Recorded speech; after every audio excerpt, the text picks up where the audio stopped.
Mori Zimbabwe Kwaziwai, this is Menas Banda Media.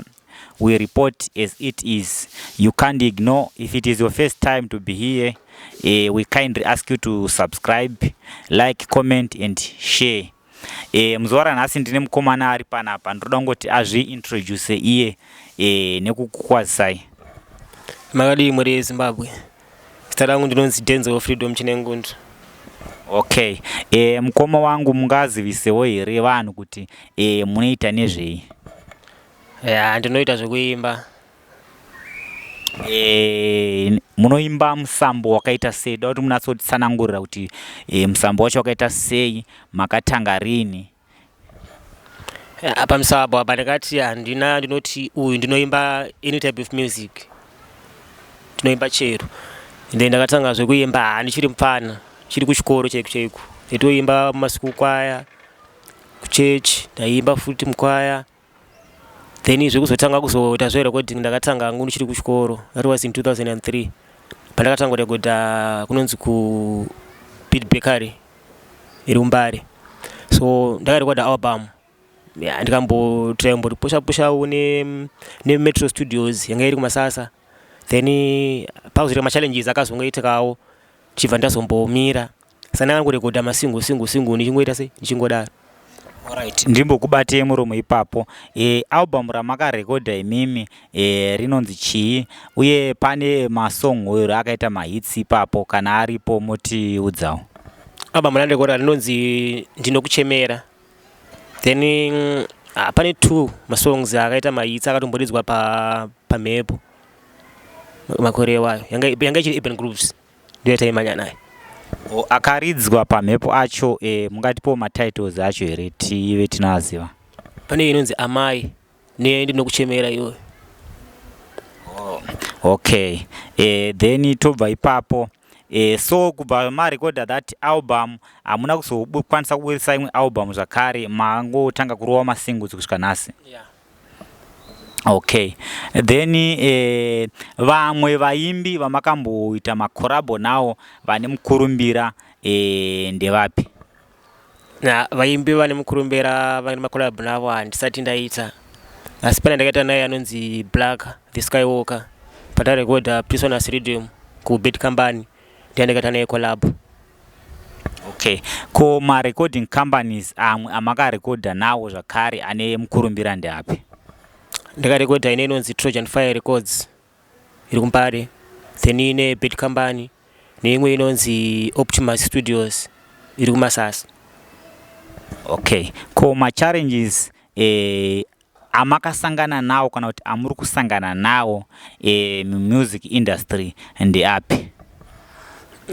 Music inoti remei wachipinda muindustry. Number 1 ma-challenges finance. Kana usina sponsor, usina munhu anenge achikumaketera achikupusha, unombotatarika. Okay. Saka mukoma wangu muri kutarisira imimi kuti kana kuti pachapera 5 years or 10 years munange mava papi panhau dzemimhanzi? Nditarisira kuti makore anotevera ndenge ndava pamusoro pane vamwe papo. Okay. Tiri muno muZimbabwe, artist wamungadi kuita korabo naye ndeupi? Big Man Chibaba. Winky D, ndofunga muri yeZimbabwe mazvinzwawo kuti Winky D ari kupiwa sando namukoma wangu panapa. Naika. Then tobva ipapo zvakare, gore rineri 2021, mune here zvamakamboburitsa kana kuti mune here zvimwe zvamuda kutiburitsirawo gore rineri sezvo tava towards Christmas? Pane single yandoda kukanda mwedzi inotevera iyoyi sati tabata muna November inonzi Sheka Sheka. Sheka Sheka. Alright. Pakanaka ipapo.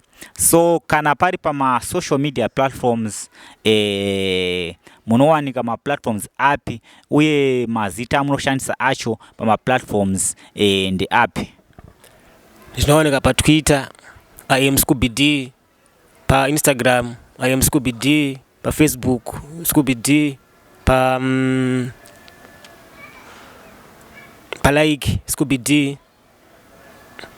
Okay, phone number dzenyu just in case kana pane munhu arikuda kukubata iwo. 0773 368 291 ndo namba dzangu dzemakozi neapp. Dzimwe dzacho 0719 530 305. Okay, so tisati tapedza chirongwa ichika mungambotipo here nzwisa tinatsonzwa kuti munorova zvakaita sei? Ndikuona kupa freestyle yesong yayo sheka sheka ndi. It is okay.